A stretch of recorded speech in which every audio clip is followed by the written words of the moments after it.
Good evening. My name is Janaea Joyner, and here is my English oral why I wanted to be a professional interpreter for the deaf. So, my reasons for wanting to be a professional interpreter for the deaf vary. Ever since I was little, I was exposed to the deaf community. Not necessarily the community, but I was exposed to deaf people.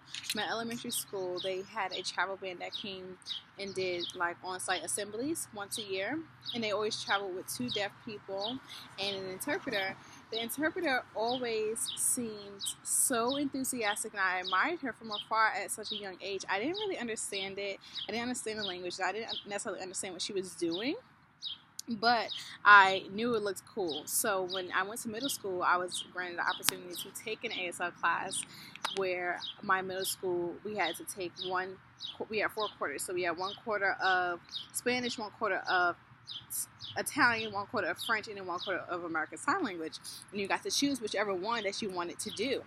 And I just loved American Sign Language. My teacher had a huge influence on it because her love for the deaf community allowed me to really, really see that this is something that I can one day love. So when I went to high school, I had the opportunity of being my ASL's interpreters, I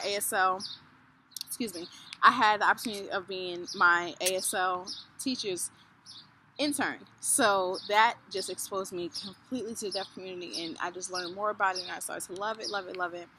And then when I went to college, my college did not offer interpretation as a major or even ASL.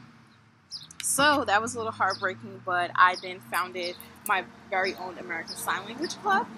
So that allowed me to really, really, really find out that this is what I want to do. I want to be involved in the deaf community. I want to interpret. I want to do all this. I actually had an internship at the Delaware School of the Deaf. So that allowed me, because I was just being super transparent. I was torn in between the two of being an interpreter or a ASL kindergarten teacher.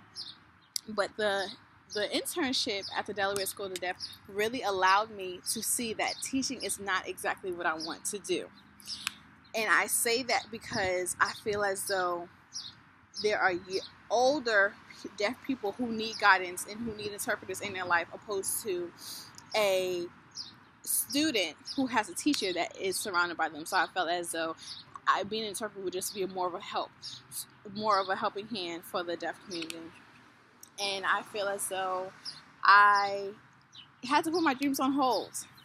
And now is the perfect time to just go after what I always wanted to do in life.